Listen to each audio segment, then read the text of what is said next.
Hey, yo. Back hero.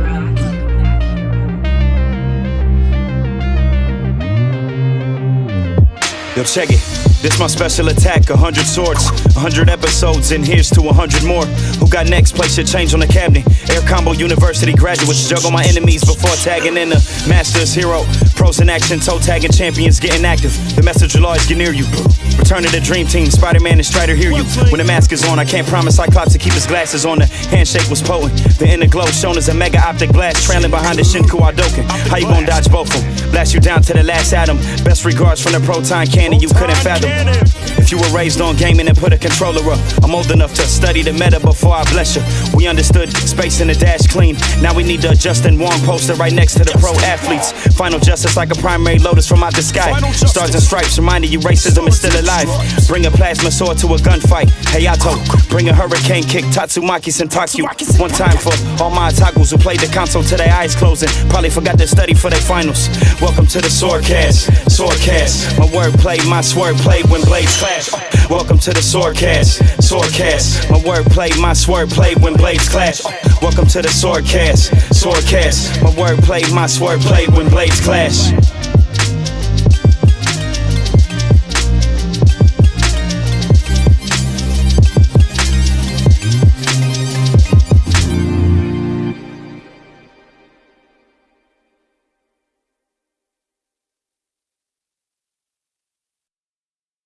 Now I am. I did not know that.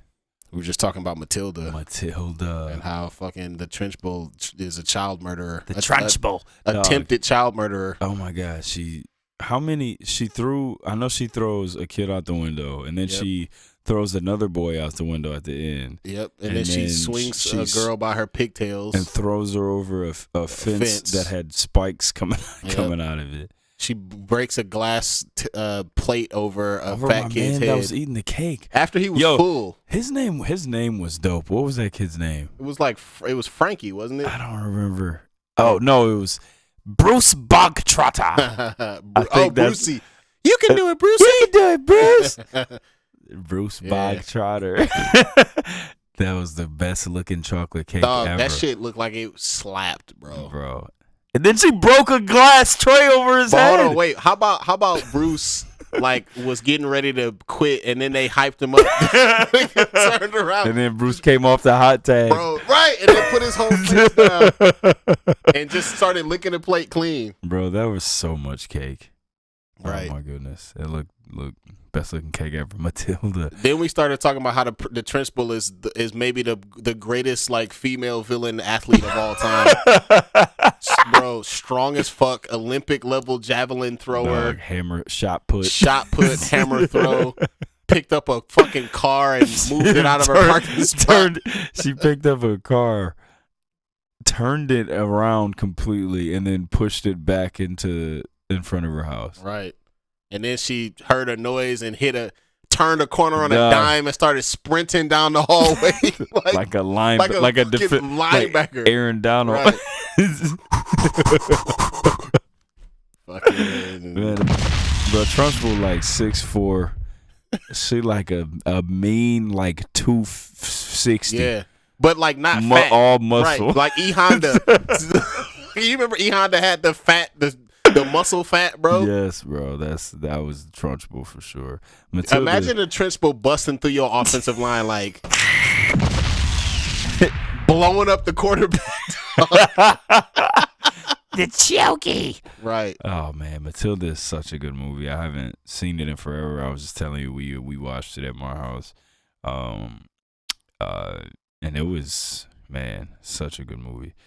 I forgot honestly how good the movie was. Yeah, it's one of my favorites. Miss Honey. You said Miss Honey was too impossibly nice, bro. Because if you look at it through an adult's eyes now, it's bro, fuck off. What are you hiding? Or you're secretly a really horrible person. Right. You know what I mean? You gotta be right. You can't be this. Like Nobody's this nice. It sucks, man. But like as we grew up, we realized like people that are that nice typically don't exist. And if they do, like you can guarantee that their mother or their grandmother was like a racist or something. Yeah, facts. And she just adopts Matilda at the end, no questions asked, baby. On the spot. Also, how about how quickly Danny DeVito just gave up their child? Like, all right, she want to adopt He you? hesitated like a little bit. Huh? What? All right, fuck it, turn around, get out of here. Oh man, such a good movie, man. But Wormwood. Yep. And then the doll. What was the name of that doll that she was trying to get out of the? Lissy doll. Lissy doll. Yeah, that was creepy. that porcelain doll. Porcelain, scary doll. Yeah, such a good movie, man. If you've never seen Matilda, y'all better watch Matilda. Dang, man, kind of makes me reminisce about my '90s movies list. Yeah, right. Matilda should have been on there. Right. That's a fire movie. But yeah, man, welcome. We back finally. We had a power outage, man. We had like a bad storm out here. Me and my family. That shit was fucking trash, dog. Yo, so all right, we got to share our power outage war stories. You go first. So when it happened, I was at the gym training. I train on Mondays. I train some of my boys, work some of my basketball kids out, and I'm at the gym, and Ash calls me and she's like, "Hey, we just had like a real bad storm and the power's out." And I was like, it'll probably come back on. And I get off the phone, bro. As soon as I get off the phone, I go in the gym. The power's out in the gym. Weak. And then I looked outside, and it was like a monsoon outside. Bruh. You know what I'm saying? Our power was out for like 5 days, dog. Bruh. I had to go stay at my mother's house because we had no power, man. Yeah, bro. Well, our power was out for a day longer. You had some. Yeah, you had bro. some, so check it. It was so random, dog. Like it wasn't even that bad over here. Like where I'm at, it wasn't even that bad. Like I was on my way to hang out with my aunt. That we were having a family dinner, and I was going out to Farmington Hills or wherever she lives. And on the way, it was raining. Like it was raining kind of hard. Like, all right, that's whatever, no big deal. And as I'm driving down the street, it starts raining like way crazier. And then I see at first I just start seeing leaves blowing by, and then I start to see like small branches. Yeah. And like then it started to be bigger branches. And then I look to my left, and I swear to God, bro, I saw a literal entire tree fall down and a transformer explode. Like I saw it happen right in front of my eyes. To the point where I almost stopped my car, like, bro, am I about to die right now? Like, is this tree about to land on, like, in front of my car? It was further away. It was like in the block over to the left. That's crazy. But it was still like I saw it happen as clear as day. I'm like, all right, that's crazy. So let me get out of the way. Get to my aunt's house, and their power is out, and it was cool, man. You know how family, we make it work. We did the food on the grill. Everybody ate by candlelight. It was all good. It was actually a pretty cool time, bro. Right, dog. Yes. So more to come. That same night, entire tree. That was such a wild night. So that we finally came home, and my power was not out when I first got home. And my nephew came over because their power went out, and his mom wanted to bring a crock pot over. It was actually kind of funny, bro. This nigga showed up to my door with the crock pot in his hand, and then right as he opened the door, my power went out. I was like, damn, bro, my bad. Yeah, like you brought the power outage out over here with you. So, and it's like, all right, man, this sucks. Like first world problem. We don't have power. I assumed it was gonna come on in like a couple hours. Me and my nephew are in the backyard. It's pitch black out. I turn on my car lights to like light up the backyard, and we just like making the most of it, just shooting baskets, like doing a little bloody cash in the dark competition. My nephew's a pretty good shooter, not quite as good as me, but he's a good shooter. And then in the back, like, so again, it's pitch black out, but I happen to like look up behind the backboard off into the distance. There's a a power line that's over my neighbor in back of me. It's over their garage, and I look up and there's this orange glow. I'm like, what the fuck is going on there? And then as I like fucking, what am I looking at here? I rub my eyes and tell me why. Literally the entire, not the power line, but the stanchion that holds up the power line that's made out of wood. That whole thing was on fire. On fire, bro. Oh my gosh. You know what I'm saying? Like, and it was a lot of, cause like where I live at, you know, I'm driving home from the gym and I see like those wooden, you know, things that hold up the power lines. Like I saw one just in the street, like that mug just fell over and it was in the street. I saw another one that was like got uprooted out the ground and it was like tangled up in another one. I'm like, yo, this is wild. So I called the fire department like literally 3 times. Obviously, nobody shows up. Oh my! Like gosh. the whole like I just hear like I randomly put on Facebook. I just like in all caps a comment like, "What the fuck is happening? What is going on?" I just heard like sirens going off all over the place. Like the police were going up and like it felt like a bomb had gone off. Fire in your backyard. I'm like, dog, what the fuck is going on, bro? Goodness. And so knowing me, my anxiety is on 1 million. So I literally don't sleep. Like I go into the house like occasionally, but I'm just staring at that fucking stanchion to make sure it doesn't catch on fire again for like the entire night, bro. I was literally in my car. I fell asleep in the car for a minute. Then I went didn't even go up to my bed. I slept on the couch downstairs with one eyeball on that thing to the point where like I might have gotten like 90 minutes of sleep tops. It was the fucking nightmare, bro, the first couple of days. They still haven't fixed that, by the way. It just stopped catching on fire and hasn't caught fire again for like a week. But they never fixed it. But nobody came over and did shit about it. That shit's still a problem. So, wow.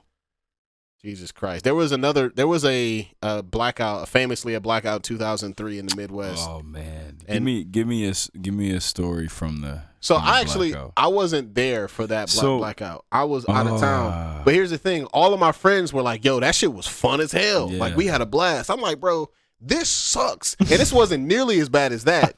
And I like all I feel is panic inducing like nightmare fuel. Like this, right. I'm not having fun at all. The reason why is because I'm an adult now and I got like responsibilities. But like when I was a kid, all my friends told me that because I was like maybe a freshman or in high school or something like that. Yeah. So where were you? Said it was fun. Happened? I was in Maryland at the time. Okay. Yeah, I was at Maryland visiting my sister, and my other sister happened to be pregnant with my nephew who was there at the time. Wow. So it's like super full circle. That's crazy. Yeah. So if I remember correctly, I believe that was bigger. Yeah, than just the Midwest. Like that was like it was like the whole like Eastern Seaboard. Yeah, it was a lot. It was like Michigan, Ohio, Pennsylvania, New York. Mm-hmm. Like all those like westerns, but it didn't go down as south as Maryland because that's where we were. Yeah, so I remember when that happened. I just remember it was obviously it was in the summer. I think it happened in like August or something. And I just remember meeting up with some friends, and we were like playing football like every day, like you know what I'm saying, and basketball. But it was fun, because it's kind of. Well, I mean, we were already. This was a time where we were all outside kids anyway, riding bikes, playing sports, whatever. But just the fact that you didn't even want to go home, right? You know what I mean? Because there was no electricity in the house. I remember I was with my mom, and we needed some ice. We had coolers. We had to keep all the food and drinks in the coolers, and we needed some ice.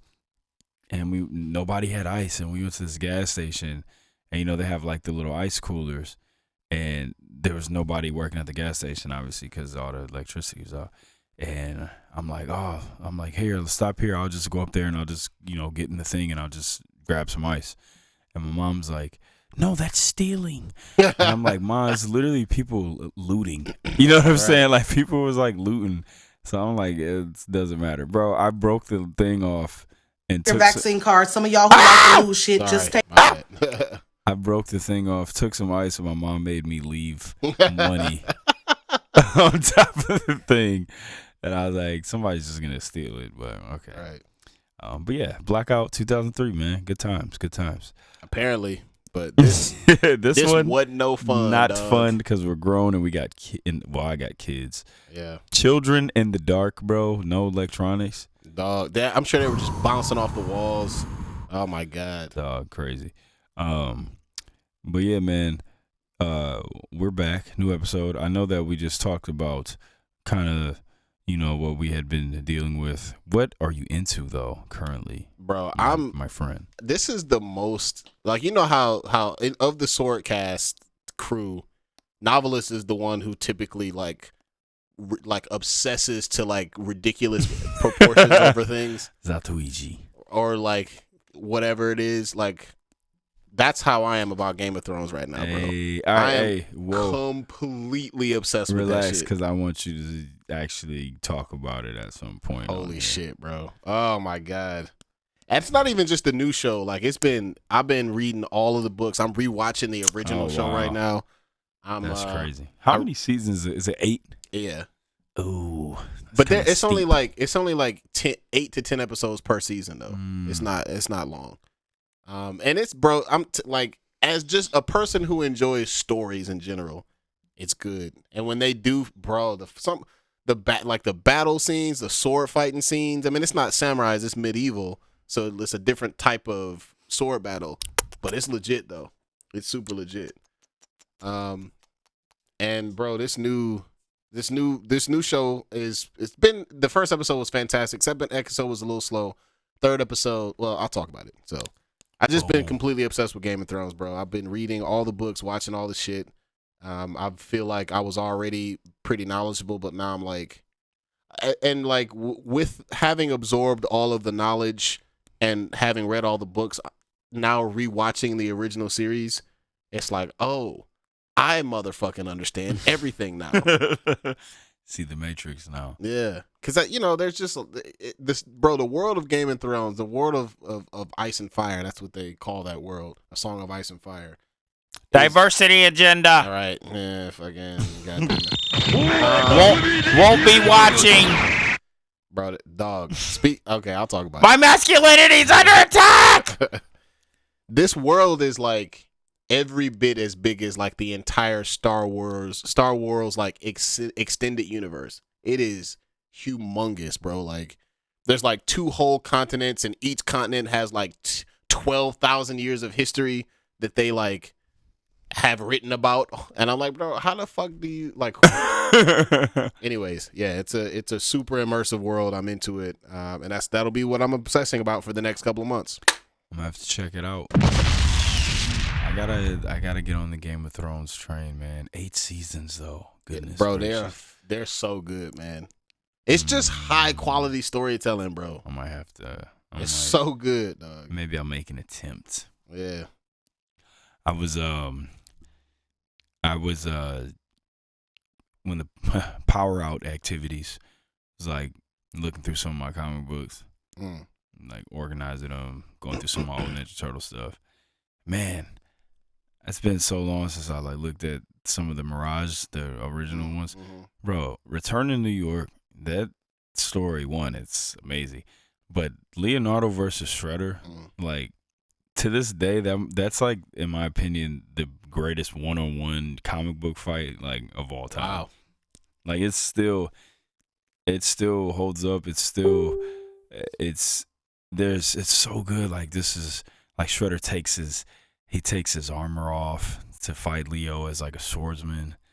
Oh my god, it's so good. And the fight's like long too.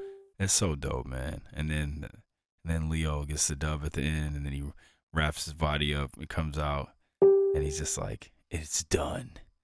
Yeah, the Shredder is dead. I remember. Dog, it's so good, man. I remember reading that.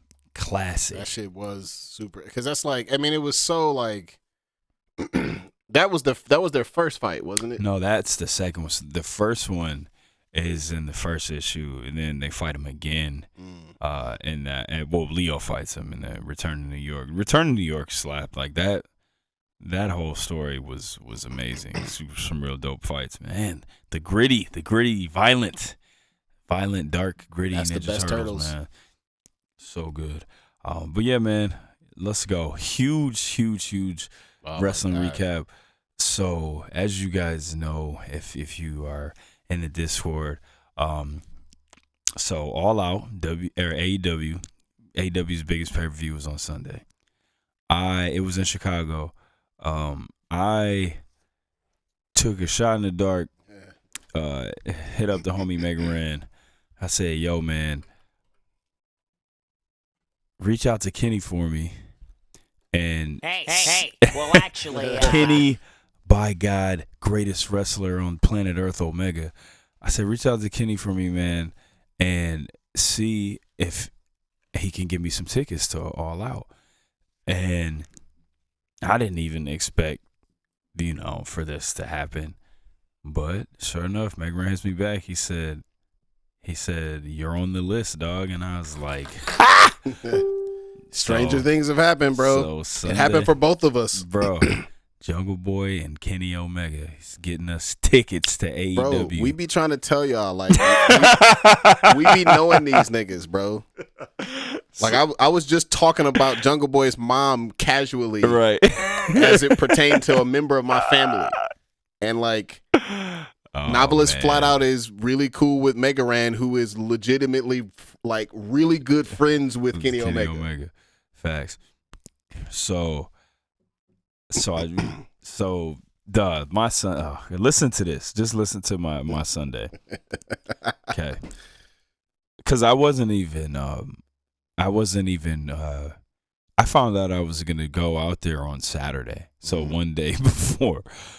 So Sunday, I get up early. I get up at like 6.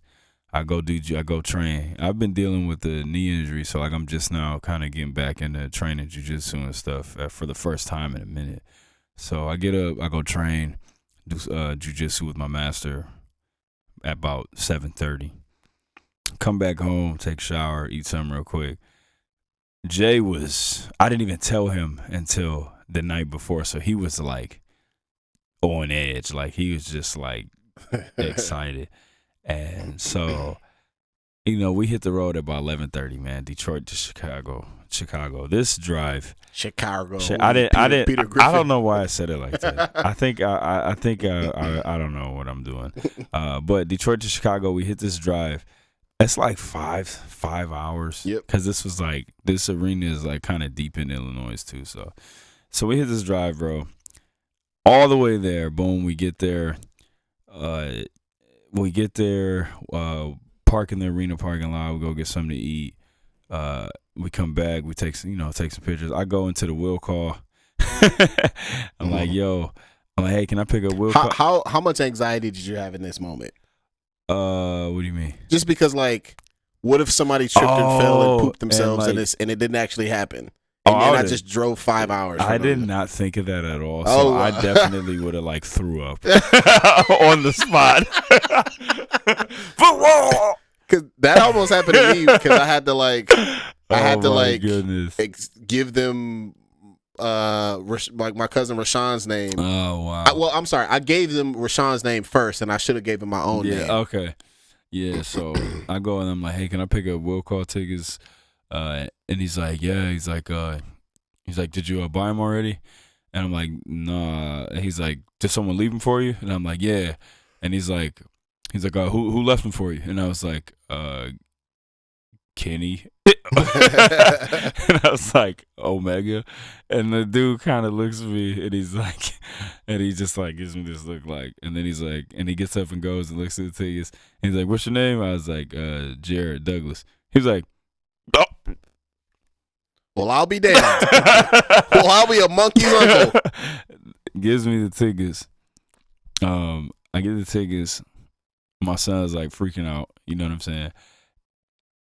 I open the envelope and I look at the seats and I'm like, oh my God, these seats are fire. But I didn't say nothing to Jay, you know. Mm-hmm. So then when we go into the doors open at 5, we go in and he's like, oh, is this where we're at? And I'm like, You know what I'm saying? Like, nope, we a little closer.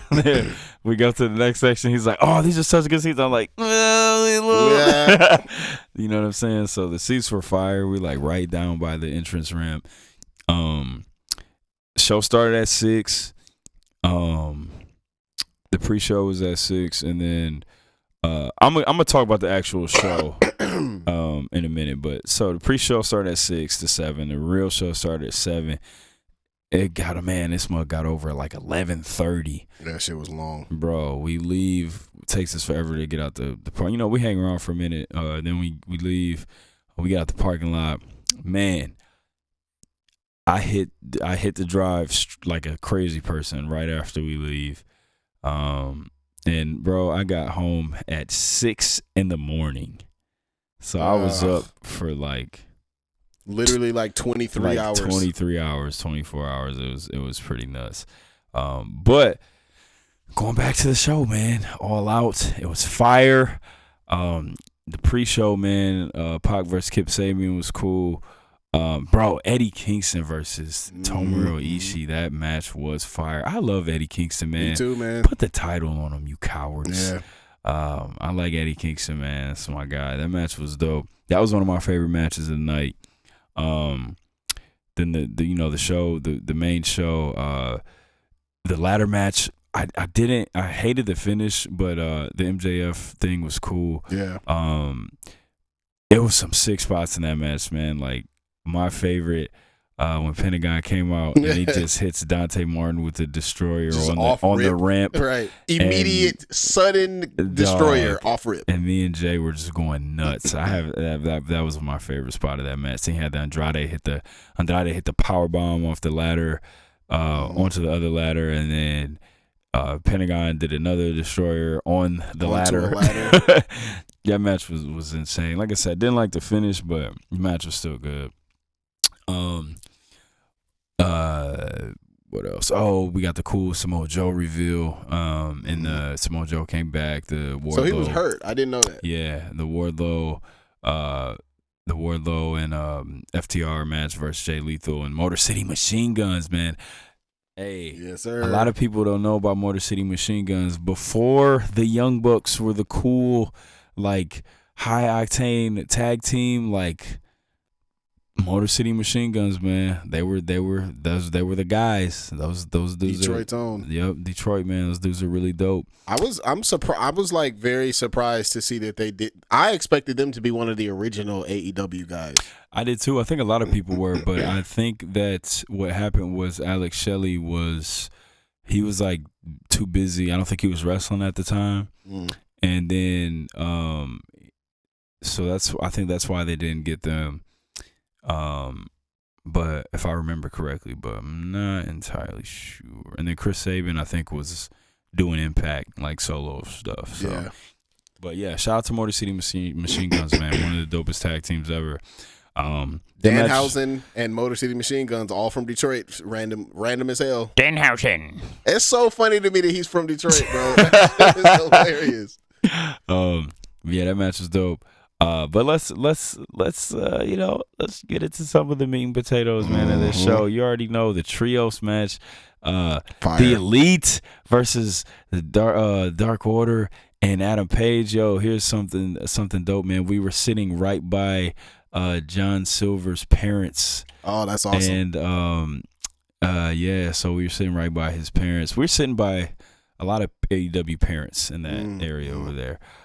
So that was dope. That match was fire. Seeing Kenny shed all the armor, you know what I'm saying, 100%. Untouchable in the ring, bro. He's the best wrestler in the world. Don't care.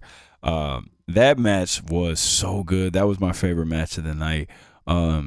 Obviously dope seeing Kenny and the Bucks get the trios titles.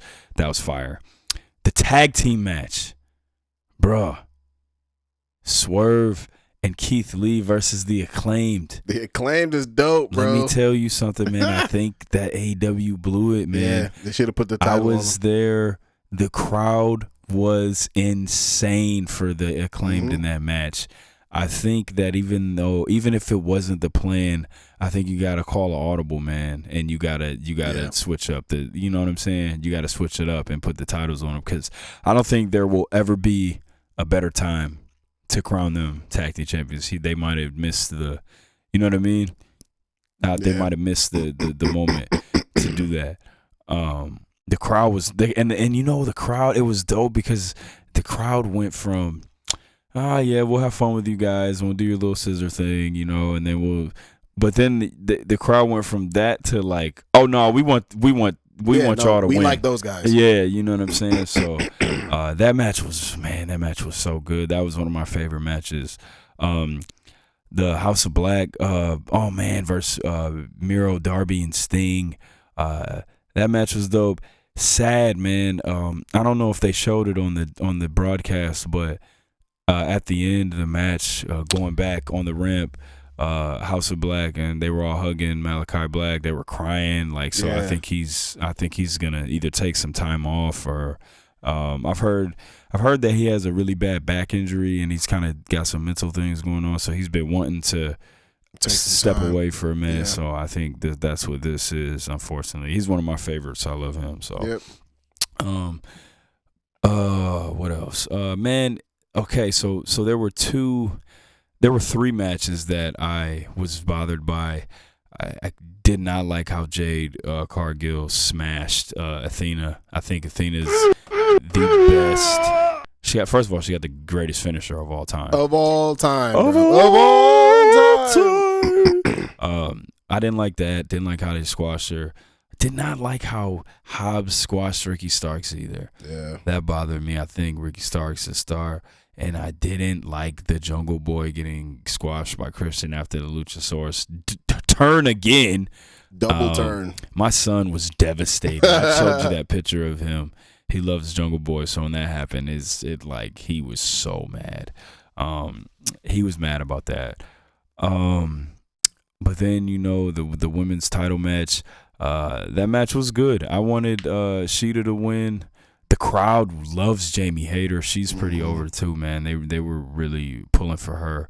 But Toni Storm is dope. I'm glad Toni Storm won. Anybody but Britt Baker, man. So I'm here for anybody but Britt Baker. We're all in agreement there. And then, I mean, you know, the main event. Yeah, man.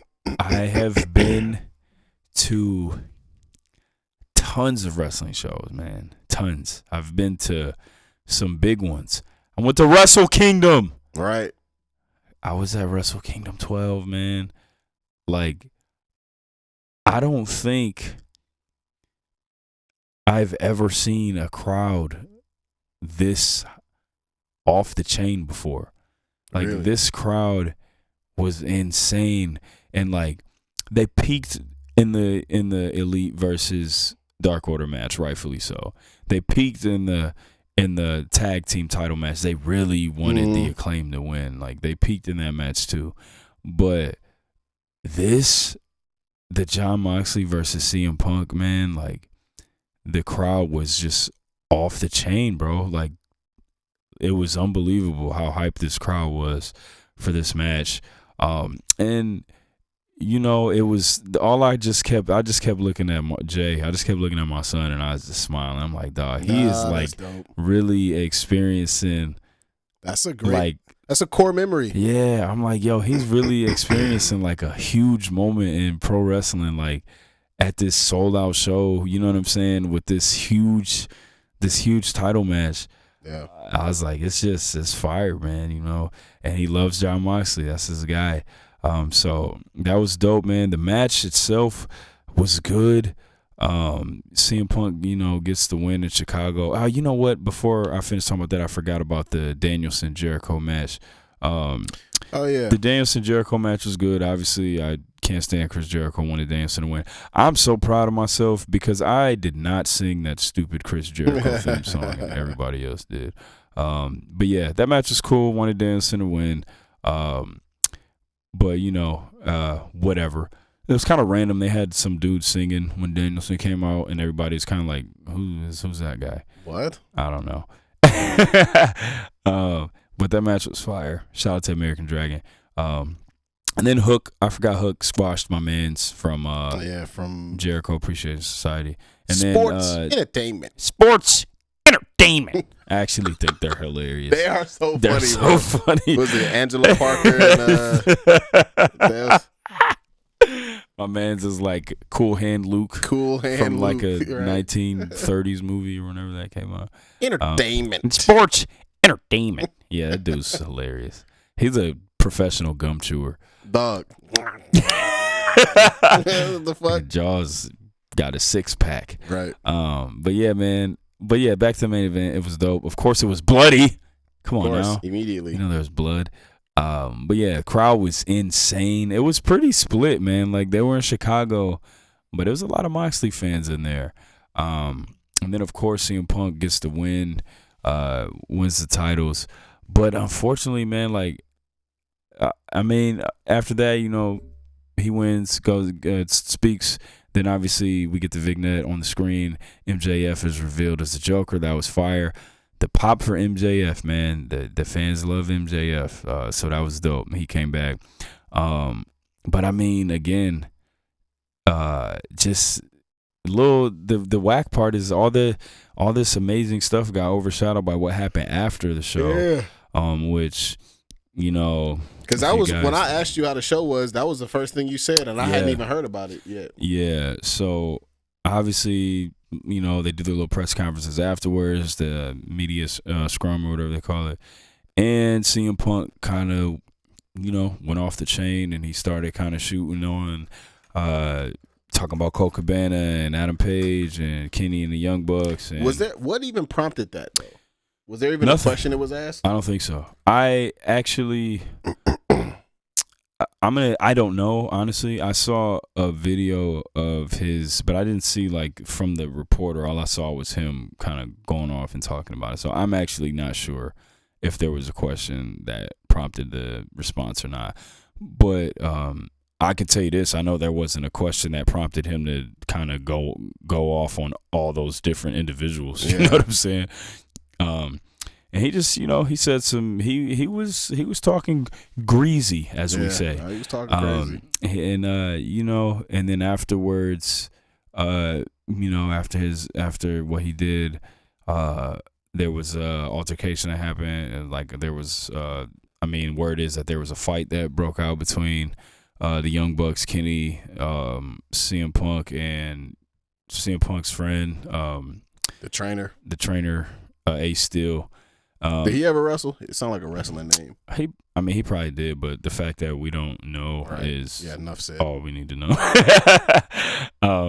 But yeah, man, so this fight breaks out and, you know, all this stuff happens, blah, blah, blah. So long story short, I'm not going to get too much into it.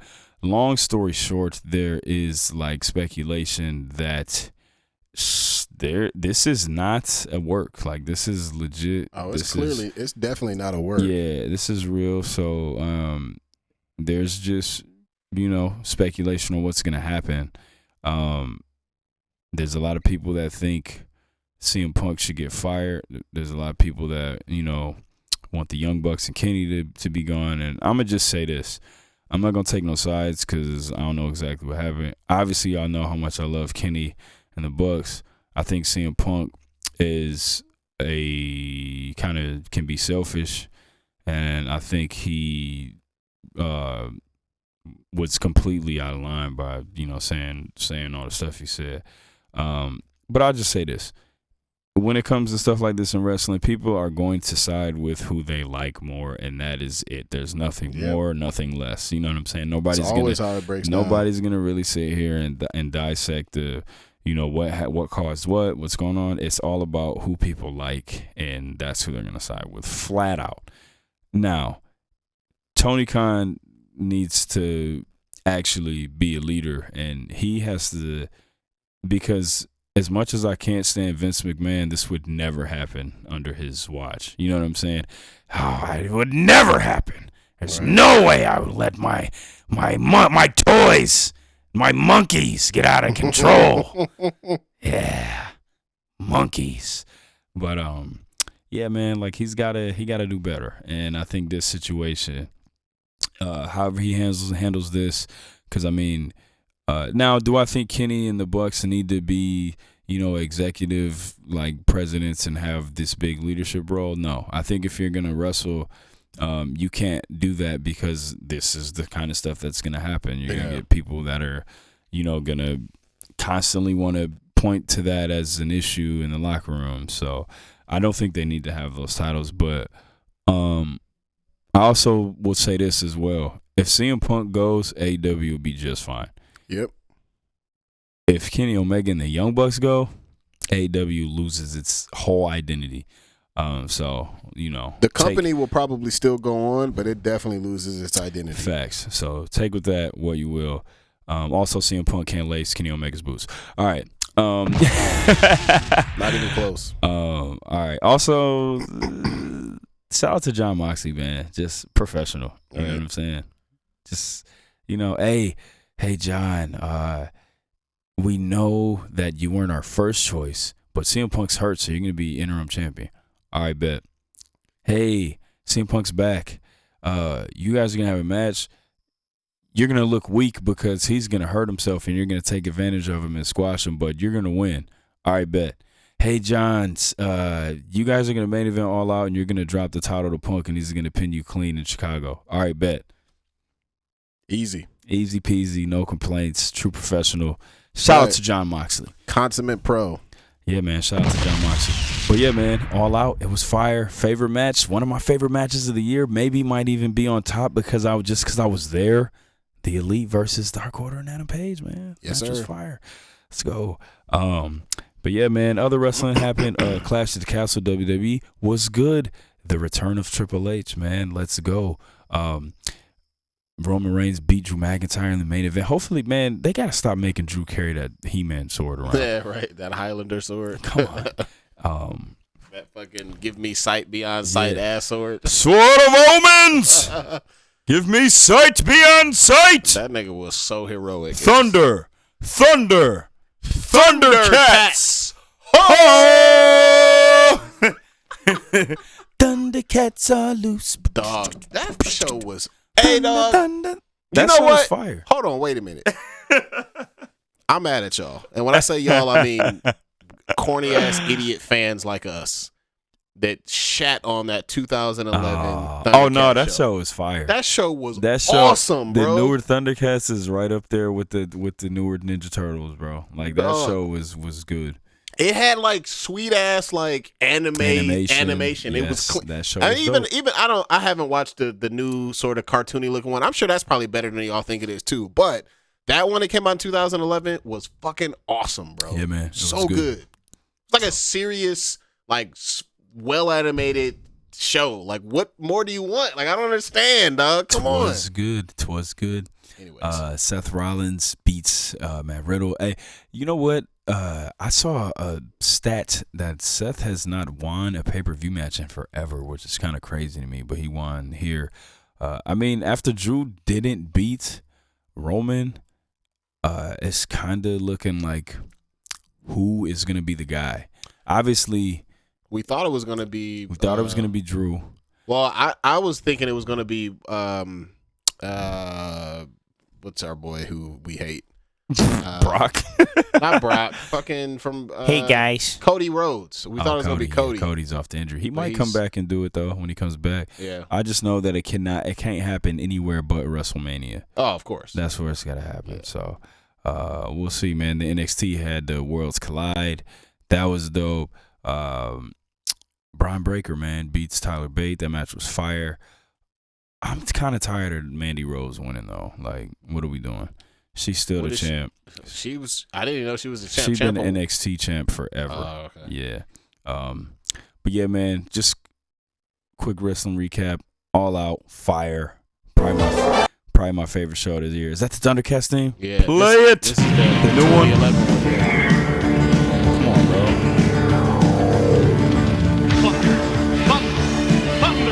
Thundercats. Bro, this shit is just like the old one, but cleaner.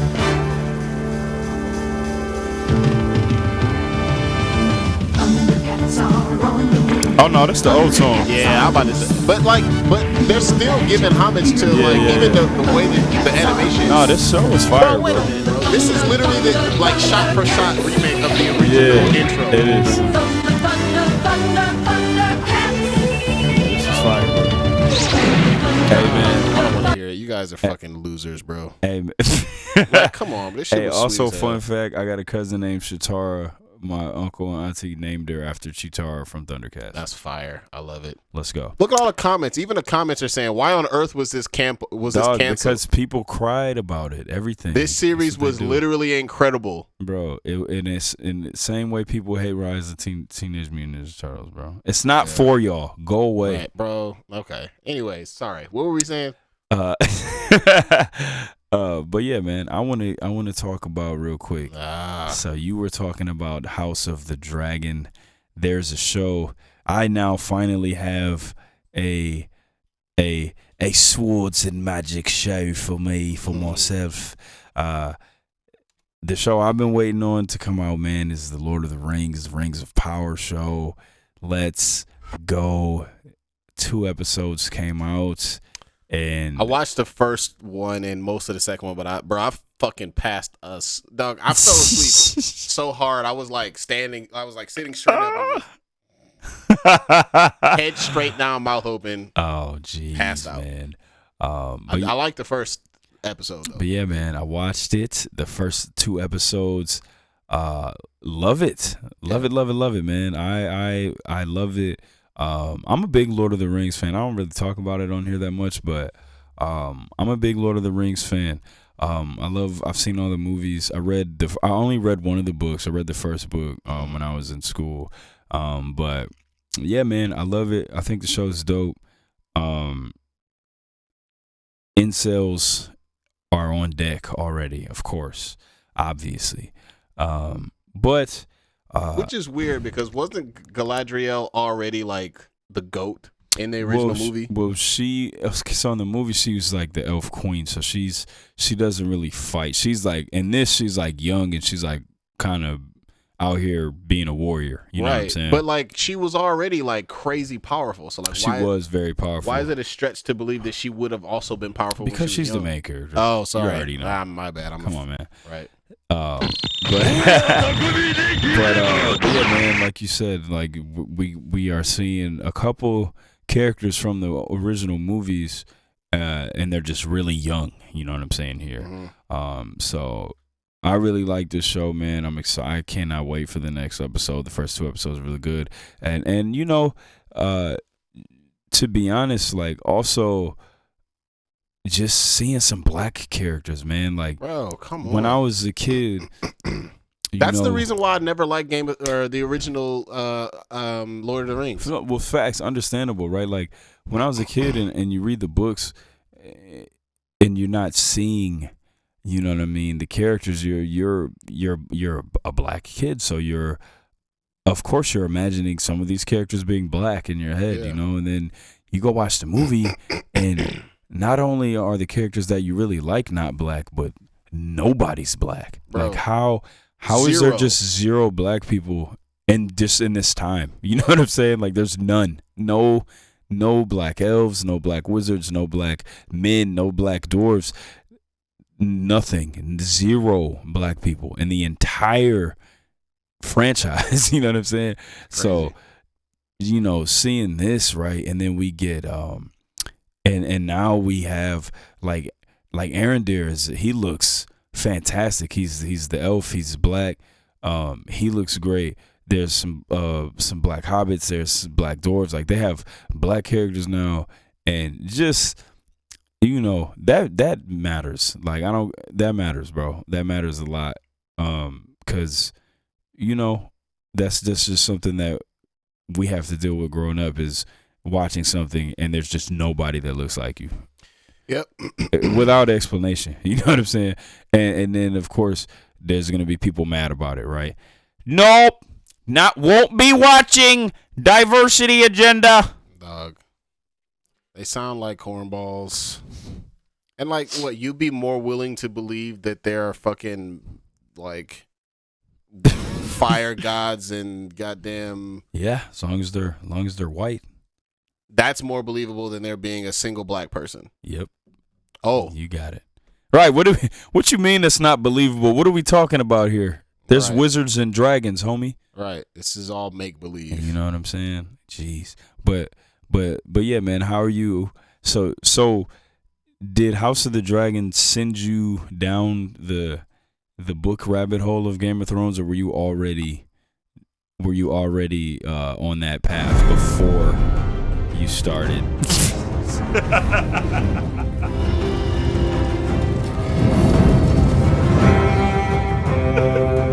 Time to enter the world of ice and fire. This dude about to fire up a whole episode during our episode. I was already pretty into Game of Thrones. I had already read all the books, and when I first heard about this show, I started reading the new show. I started reading the book that it was based on, but I didn't finish it. And recently, I finished it. I went all the way through.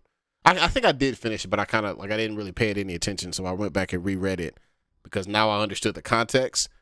Because this show was based off of like a particular couple of chapters from this last book. This last book just shows the history of the Targaryens, the history of like the kings. And this show covers a period called the Dance of the Dragons, where I'll just give you some quick context. This is 100 and some odd years after Aegon the Conqueror, the original king, came over with his dragons and conquered Westeros, which is where it takes place. Now, for those of us who don't know, the reason why they were able to do this is because they have dragons. And they came from a country called Valyria, where a whole bunch of people had dragons, but some shenanigans happened and like Valyria just exploded and like everybody died except for this Targaryen family. There's a reason, like whatever, yada yada, why they knew that it was going to happen. And they had built their castle on Dragonstone, which is on the eastern coast of Westeros. So suddenly they find themselves in a position where they're the only people in the world that have dragons now, which makes them like, oh wait, can't nobody really fuck with us. So because in this world, dragons are like tactical nukes. Like there is no defense for them. Like if you got a dragon. Yeah, that's what I was asking about Game of Thrones before, you were saying that. Yeah, are dragons in the show, are the dragons like, can you just set out and find one, or are they like a kind of a family inheritance type of thing? That's an excellent question. It's a little unclear, but I think there's evidence to suggest that like they flat out say that you have to be a Valyrian. You have to be a Valyrian, a person who has the blood of old Valyria, that country that everybody that the Targaryens were originally from, because the Valyrians used magic, and like there is the maester. They think that the reason why the dragons only respond to them is because they use spells to like influence the dragon. So if you have the blood of that race, then you might be able to control dragons. That's the reason why the Targaryens, when they came to Westeros, they're the only people that had that bloodline. So they're the only people who the dragons respond to. Well, that's not entirely true. The Corlys Velaryon and his son are also, they have Valyrian blood. And also his mother was a Targaryen, so he can fly. Anyways, if you have the blood of old Valyria, you might be able to fly a dragon. So none of the people who live in Westeros can't do shit with the dragons. They just are like, oh, I am going to be destroyed because there's like the dragons are like fucking like arrow proof and bulletproof and like burn proof, and they're dragons, and they're huge and they fly and they can burn, like their breath is so hot that it can like melt, it can turn stone into glass. I mean, they're like, I'm kind of hoping we see some dragons in this show. I'm sure you will. Well, are you talking about yeah, I'm sure you will. But there's all kind of dragons in this show. Anyway, so just so context, there's been 100 years after he conquered, and there's like been 1, 2, 3 kings already, at least, maybe 4. I can't really remember. And then there was like a big, the old king Jaehaerys had a bunch of kids, and all of his heirs died for fuck shit reasons. And so now they have to figure out who's going to take the throne. They choose Viserys, who is the king at the beginning of this series, and now because of how the circumstances of how they chose that king, it's unclear who the successor is going to be because he doesn't have a son. He only has a daughter. And then he remarries, and he remarries to his daughter's best friend who then has sons. And so like now it's unclear who's going to be the successor. Rhaenyra, who's the main character, is his firstborn child, but he now has a son who is the firstborn male heir, which is like gives it controversy. So like that's gonna be the whole plot is and there's a whole bunch of shit that I missed over with Daemon, who was his younger brother who used to be his heir because he didn't have a male son. But if I was gonna sell you on this show, let me just describe to you one scene. It happened in this third episode. Daemon Targaryen, who's the little brother of the king, is a fucking psychopath. He's absolutely out of his mind. But he's also a dog ass warrior. And he's got a sweet dragon, Caraxes, I think is his name. And he goes off to fight a war just because like fuck it, like I want some glory. And also there's like a political reason that he's fighting it as well. And the king is like, bro, as long as he get the fuck out of my face and stops like destroying my kingdom, he can do whatever he wants. So let him fight his war. So the war isn't going well because they're fighting on a cavernous shore that allows their enemies to hide in caves so that the dragon fire is not that effective. So they're losing the war.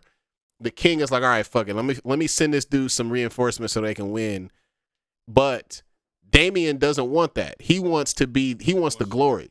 He wants to get the clean he wants to get the clean dub with no help. So he gets the letter, the raven that was sent that says that the reinforcements are on his way. He's like, bro, all right, fuck it. This nigga rides out by himself on a single boat, on like a canoe, rides out into enemy territory and literally takes on like 60 people. And gets it just like sword, just scrap. Just I'm interested. With like 7, 8, 9, 10 people in a row, and then like 20 more come out, and then all of a sudden you thought they was mad at black folks being in Lord of the Rings. So you've seen that there was a black character, Corlys Verlaine, the black dude with the silver locks. All of a sudden his son comes through on a dragon who's also black. So we got niggas on dragons and fucking Daemon Targaryen taking on an entire army by himself. And this all happened in the last like 15 minutes of the third episode. I was like, bro, this shit fire. So you're bro. on edge waiting for the fourth episode. Yeah. This shit about to go crazy. It's like so much shit that's about to happen. This sounds interesting. I might have to check it out, man. My man, Leonor Valerian came on with the dragon, with the sea smoke dragon, and just started going. Because Daemon basically drew them all out with the sword scrapping.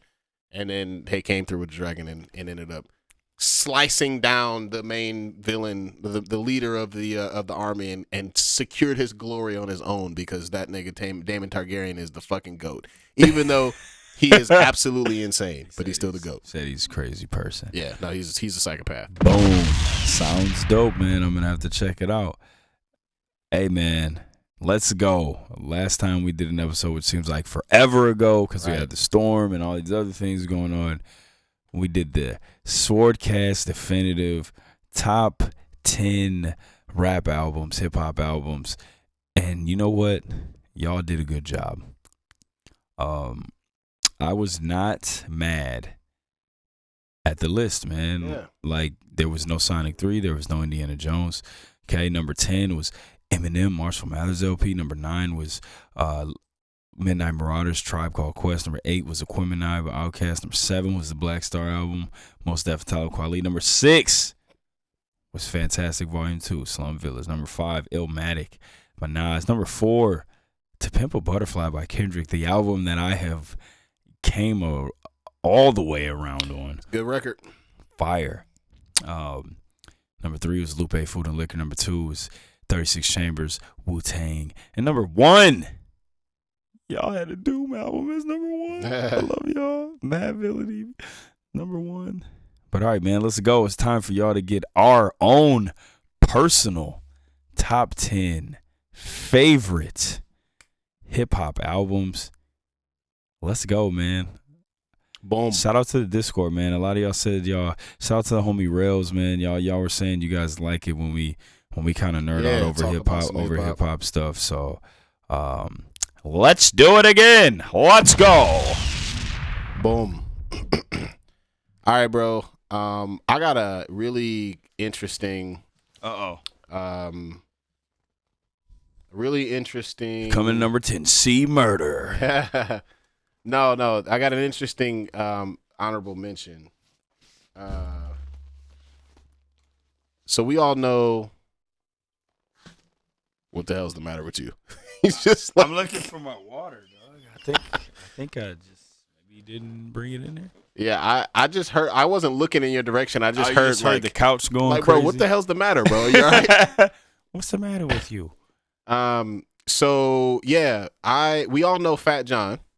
He's awesome of Samurai Champloo fame, but not many of us know the group that he came from. Yes, 5Ds, who is the 5D superior rhyme steez don't have our own style. We got styles plural. Rap. Them niggas could rap. This is a sort of a lazy comparison, but I think there's some accuracy to it. There's sort of a Cincinnati's own version of Slum Village, kind of.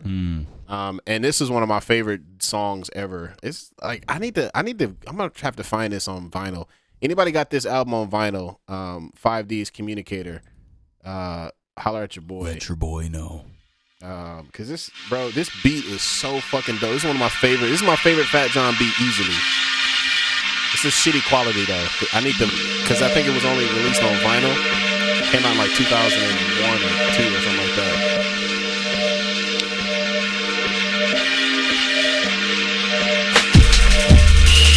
Oh my god. You can understand how this would influence a young hero, a baby hero.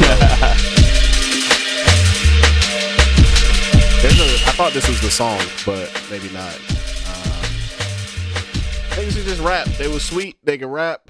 Is this the song? Yeah. Fuck that, bro. That's the hook, nigga. Fuck that.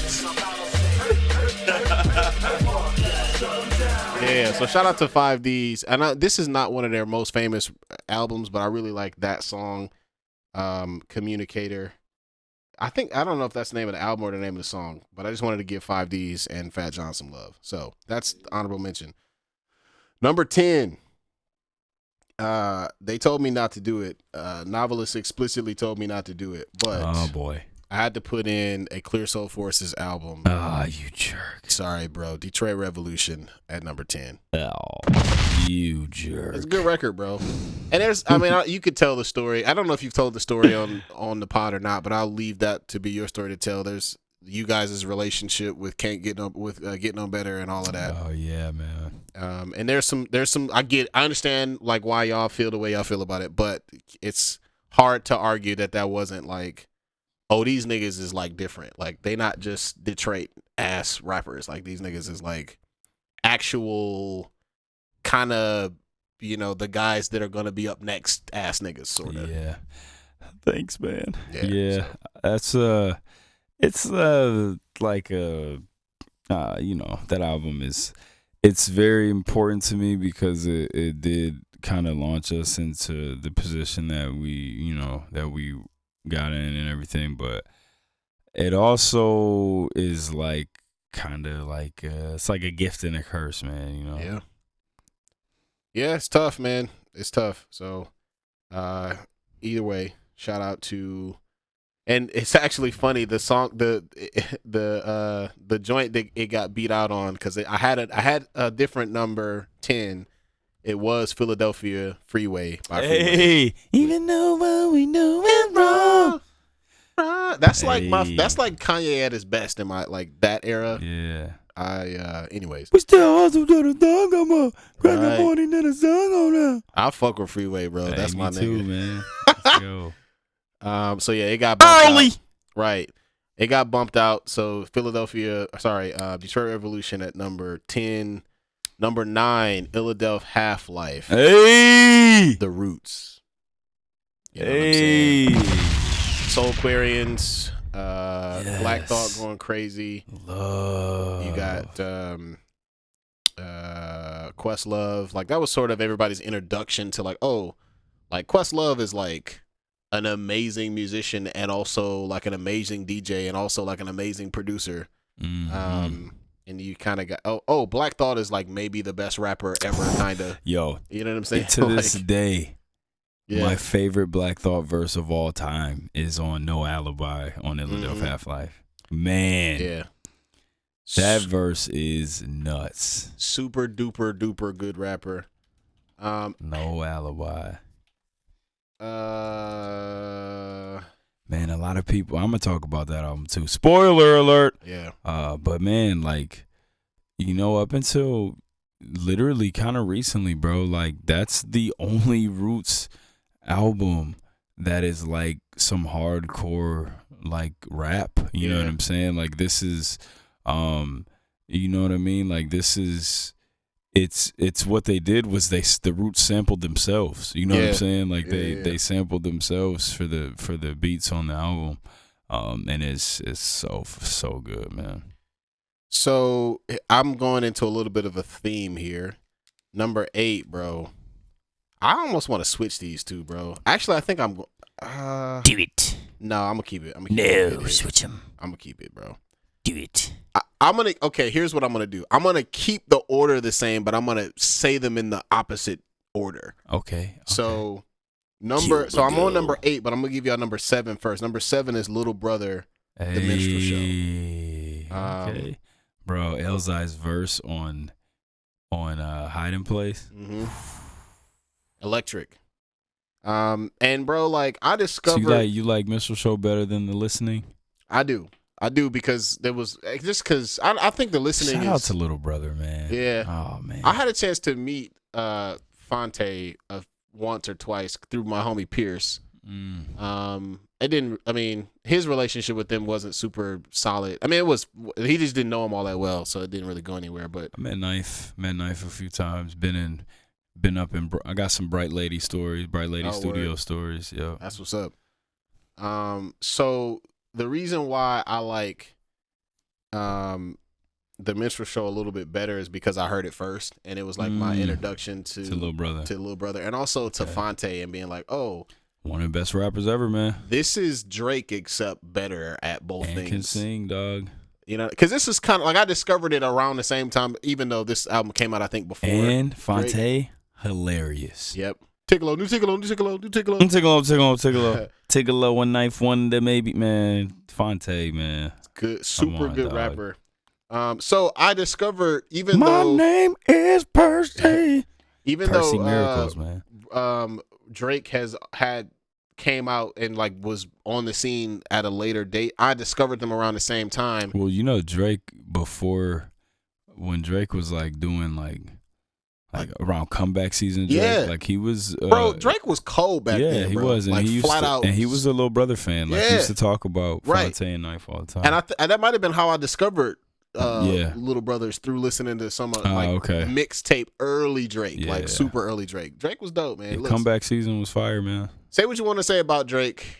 His music is not for me, but that nigga is one of the greatest of all time. Talented, like, simple as that. Super talented. One of the most talented rappers that we've ever seen. Where you place him in your pantheon is up to you, but we not about to act like this nigga is not like legendary. Anyways, with that said, when I discovered Lil Brother and Fonte, I was like, oh, that's Drake except better at both of those things. Like by a lot. And so with that said, I like this album better. I don't like it better, but I wanted to save it for the reveal because of the relationship with Little Brother. And so that means that if number 7 is Little Brother Minstrel Show, then number 8 is Foreign Exchange. Hey, Leave It All Behind.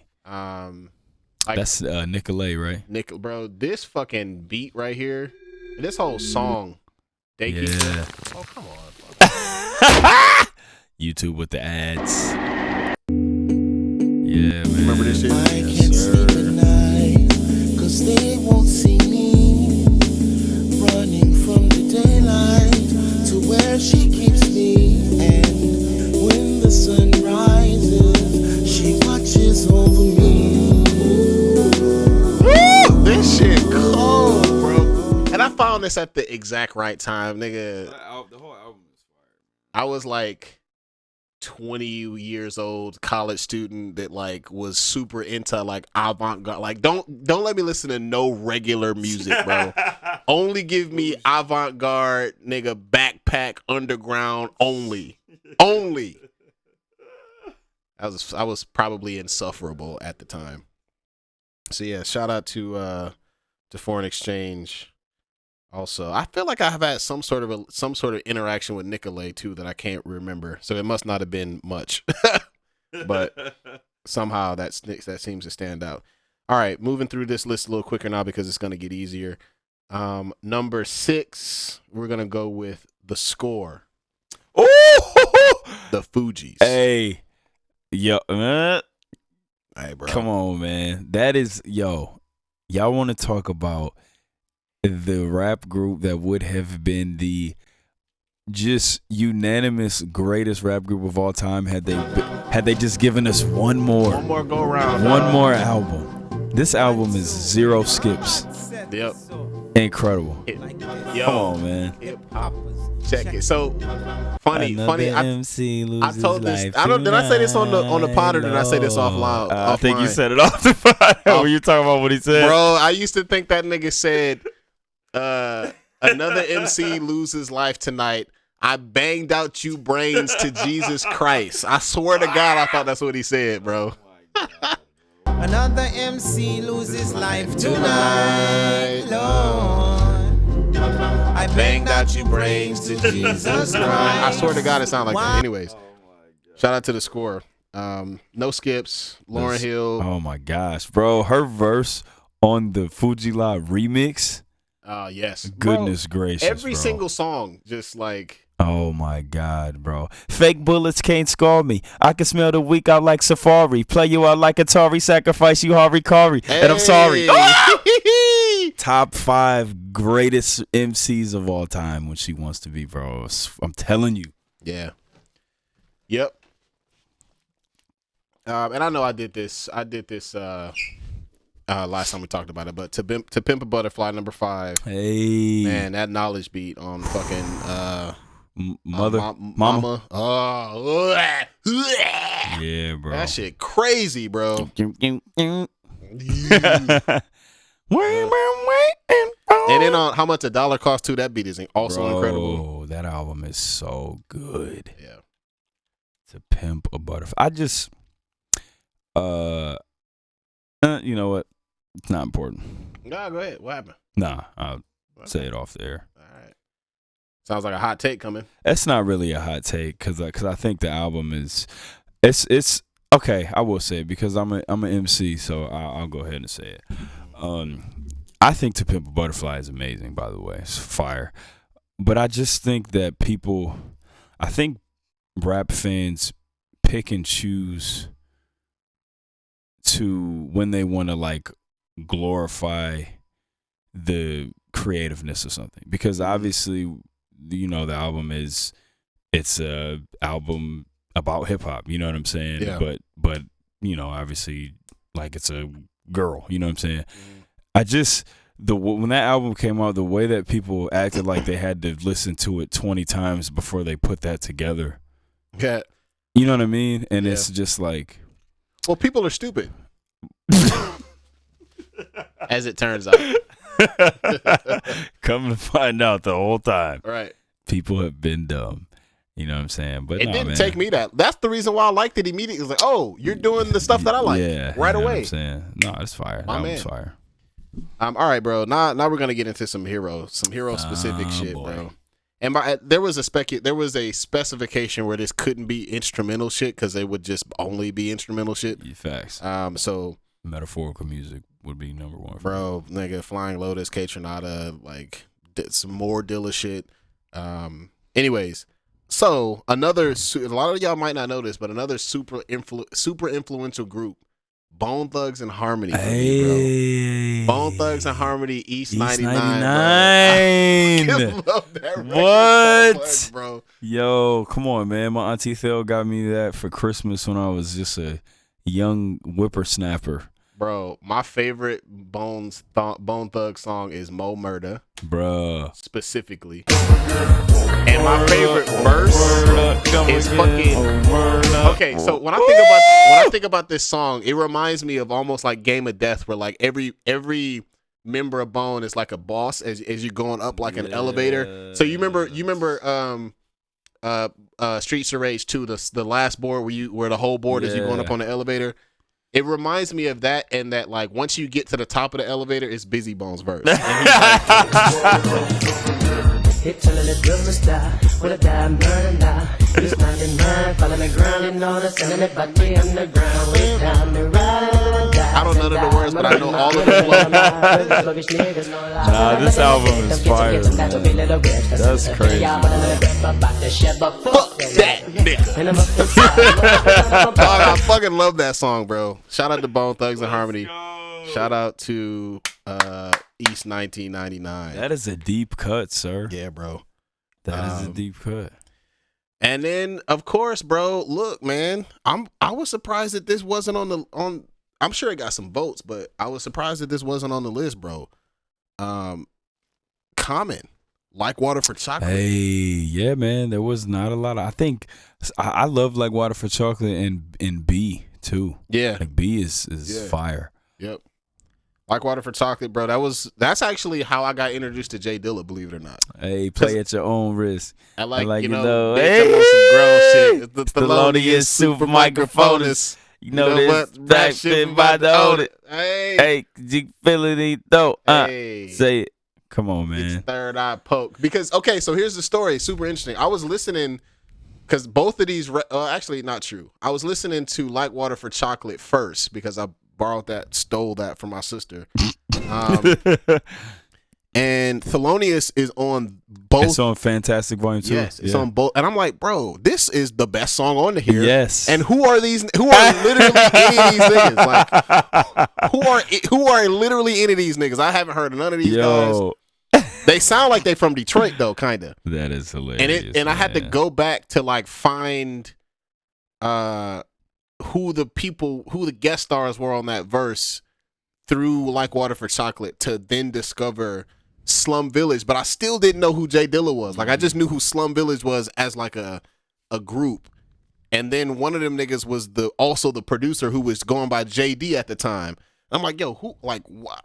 As you know, the internet was different back in like 2006. So like I like didn't really know how to navigate it all that well. And after a bunch of shenanigans, I basically figured out that Jay Dilla and JD were the same person because I thought those were two different people. Yeah, I think we all did. JD, Jay Dilla. Right. You know what I'm saying? Yeah. So speaking of Fantastic Volume 2, that's my number 2 on my list. And we've already talked about that. Come on, it's just man. a fantastic record. Absolutely classic. Dog. And then coming to no surprise to no one, Food and Liquor, number 1. Hey, my man said he wanted something real. Boom, boom, boom, boom. Boom, boom, boom, boom. Boom, boom, boom. Man, shout out to Food and Liquor, man. Good record. There it is. It's my top 5, top 10. Run that off for your dog. Yeah, dog. We got Detroit Revolution, number 10. Philadelphia Half-Life, number 9. Foreign Exchange, Leave It All Behind, number 8. Little Brother Minstrel Show, number 7. The Score, The Fugees, number 6. To Pimp a Butterfly, number 5. East 1999, number 4. Yes, sir. That was a deep cut, man. Right. Like Water for Chocolate, number 3. Fantastic Volume 2, number 2. And Food and Liquor, number 1. Bang, bang. Let's go, man. This top 10 here means a lot to me. I struggle with it, but not that much. There was a couple albums I really wanted to get on here, but couldn't. I mean, you asking me my top 10 favorite hip-hop albums, that's like asking me what is the meaning of life. Right. You know, so, but I'm going to just go ahead. I got some honorable mentions, man, that didn't make the list. Shout out to Champion Sound, J-Lib, that's Dilla and Mad Lib. That album has the craziest beats ever on it. Yes, Shout out sir. to Marshall Mathers LP. Shout out to Fantastic Volume 2. Shout out to It Was Written. Man, one of my favorite Nas albums. Actually, obviously, my second favorite Nas album. Shout out to Black on Both Sides, Most Def. Shout out to Muddy Waters by Redman. Shout out to The Good Son by Homeboy Sandman. Love that album. B. Danger Doom. Doom and Danger Mouse. I think that's the most underrated Doom album. I love that project. It's so good. To Pimp a Butterfly, man. Infamous by Mobb Deep. Miseducation of Lauryn Hill. Oh man, there's so many dope albums that I wanted to get on here that I couldn't. But hey man, let's get into this top 10. But before I get into this top 10, there was one album, and I was like Nino Brown in New Jack City with the teary-eyed pointing the gun when I realized that this album I just couldn't get it on the top 10, man. And that's Lupe Fiasco. Oh, Food and Liquor, man. damn, really? Wow. Couldn't do it. But all right, let's go. Coming in at number 10, Train of Thought, the Reflection Eternal album by Talib Kweli and High Tech. This album is amazing. One of my favorite albums of all time. This just I love the art. This is one of my favorite album covers too. Like, which one was that? Was that the? This is the one. Just go ahead, look it up. Just type in Talib Kweli Reflection Eternal, whatever. But this album art is amazing. This one had it's so good front to back. High Tech murdered the production on here. The production's amazing. Kweli, man, just elite MC, man. I don't think he gets enough credit. One of the dopest rappers of all time. Yo, you pronounce my name Kweli. Oh, that Any beat's questions so to fire. bring many blessings with my man High Tech, and he from the Natty. Yeah, man. That beat that's one of my favorite beats ever. Fire album. That's one of the best songs on it. But there's a lot. It is a lot of heaters on there. So shout out to the Reflection Eternal album, Kweli and High Tech. One of my favorites of all time, coming in at number 10. Coming in at number 9, I got Illmatic by Nas. I sip the Don P, watching Gandhi till I'm charged and writing in my book of rhymes all the words past the margin. I'm surprised that's that low. It was hard for me to decide between Illmatic and It Was Written, but the reason I go with with Illmatic is because when I heard Illmatic for the first time in high school, and growing up hearing so much about this album, and whenever you go back and listen to an old album that you're told is a classic, right? Yeah. You weren't around for when it came out, but you're just told that it's a classic, right? So out of any old rap album that I've ever been told was a classic, that was the one that I went back and listened to and was like, oh wow. You know what I mean? Like, so I gotta have Illmatic. I love it. Front to back, no skips. One of my favorite albums of all time. So shout out to Illmatic. Coming in at number 8, I got the Black Star album by Mos Def and Talib Kweli. Another just fire album. This is another one, man, that I was super big into in high school. This one, I was really into Kweli in high school. I was listening to this and the Reflection Eternal album around the same time. But Black Star, man, it's fire. Two of the best MCs. Such a good project. There's so many good songs on it. You got Definition, you got Redefinition, got Respiration, you got Knowledge Self. Such a good project, man. Give me the fortune, keep the fame. I agree. Because my man Lewis said, I agree because we live the truest lie. Yeah. Powder like thieves in the night. Thieves in the night.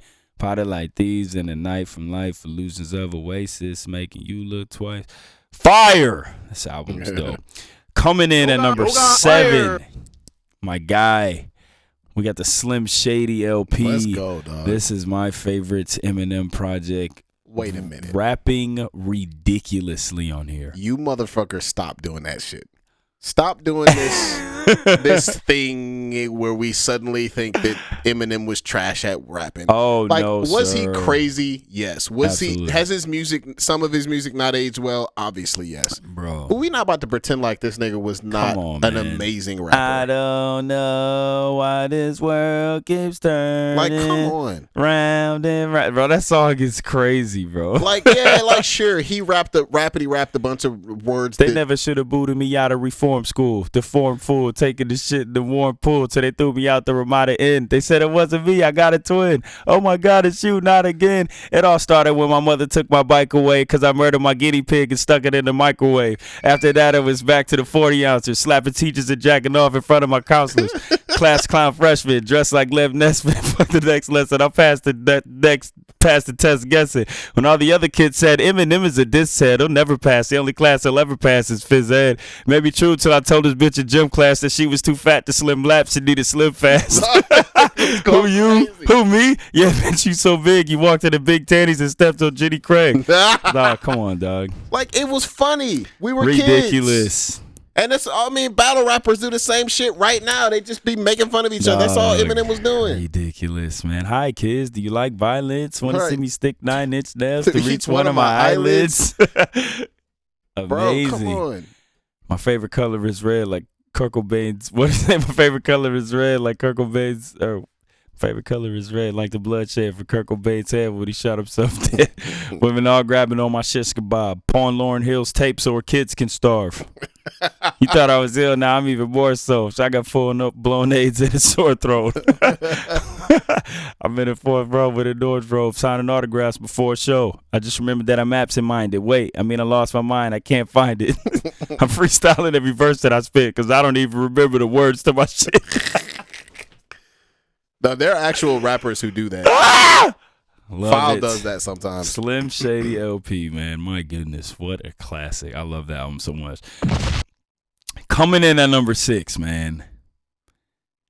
Let's go. This was the number 1 album on the list, on the group list, and that's Mad Villainy, Let's Doom, go. Mad Lib. I love this album so much, man. It's like it's in a similar. This is my second favorite Doom project, but it's just, I don't know, man. Like, this album is such a weird album. Like, it's because you just don't know what the heck you're gonna get. Like, are you about to get a full rap song? Are you about to get a one verse? You know what I'm saying? Is it about to be just an instrumental of a fire Mad Lib beat? Is it about to be some weird skit? Is it about to be a girl singing? Is it about to be Mad Lib rapping in the Quasimodo voice? Like, that's what I remember about this record is that, like, you never knew what Mad Lib was or what Doom was gonna sound like. Man. Was he gonna be Quasimodo, or was he gonna be like rapping into the fucking Right. microphone, like swallowing the fucking mic and shit? Bro. And it's like this so, and then like the rapping on here is so top, just so good. Love it, man. Living off borrowed time, the clock tick faster. That'll be the hour they knock the slick blaster. Dick Dastardly, a Muttley with sick laughter. Gunfighting, they come to cut the mix master. IC3, man. Doom's the go. All right, coming in at number 5. I told y'all, I was not playing. Cheat Codes, Black Thought, and Danger Mouse coming in at number 5. I wasn't joking. This album is incredible. No skips. This is the Black Thought. Now, Black Thought is my second favorite rapper of all time, only behind Doom. But this is the Black Thought that I have wanted since Illadelph Half-Life. Now, has Black Thought ever rapped a bad verse? No, of course not. I'm talking about in terms of the production, the beats that he's rapping on.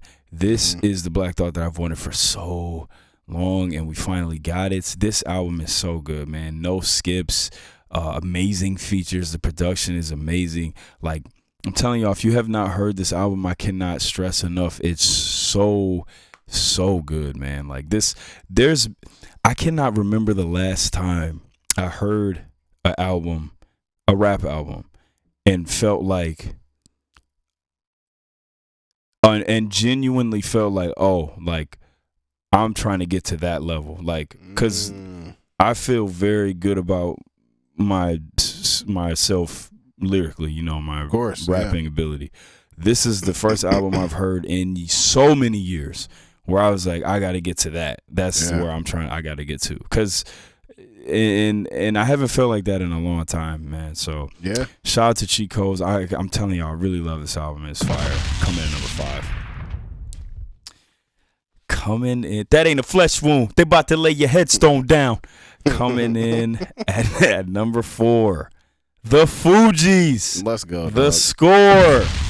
Let's go. Lauryn Hill, one of my top 5 favorite rappers of all time. This album is perfect. There's no skips. The skits are funny. I'm telling y'all, man, this album is a 10 out of 10 classic, man. If the Fugees could have just gave us one more album after this, they would be the greatest rap group of all time. I'm telling you, man. Yeah, they had similar to what AEW was dealing with, bro. Facts. Too many personalities. A lot going on, but Lauryn Hill was on fire on this album, man. Just come on, man. I play my enemies like a game of chess where I rest. No stress if you don't smoke cess. Yes, I must confess my destinies manifest in some vortex and sweats. I work tracks like I'm homeless. Rap orgies before getting best. Capture your bounty like Elliot Ness. Yes, bless you if you represent the fool, but the heck shoot. What's the witch's rule? If you do voodoo, I can do what you do. Easy, believe me. Frontin' niggas give me heebie-jeebies. While you imitating Al Capone, I be Nina Simone and defecating on your microphone. Come on, bro. Top 5. Hold on, no. Hit that last bar, bro. You know what I'm saying? Top 5. I'm telling y'all, man. We're gonna have to do a definitive rapper list one day. Lauryn Hill's in my top 4, no doubt. Coming in at number 3, The Roots, Illadelph Half-Life. I love this album so much. You talked about it. You know, like I said, man, this was the hardcore rap album that was made by The Roots. You know what I mean? Black Thought, insane on here. Shout out to Dice Raw, and just the Roots album that I wanted so many more times after this. You know what I'm saying? What do you think happened? Like, was it just too? No, I just think they really chose to kind of, you know, stay with their niche, which was like the live band sound, you know. Which, but this, man, like I talked about Black Thought, his verse on No Alibi on this album, ridiculous, bro. If you seen it or heard it, maybe. What is it? If you seen it or heard it, maybe probably I did it. Maybe or maybe not. I admit what I committed. Exhibit the truth because I'm living proof. Why? I have no disguise, no vocals, no alibis.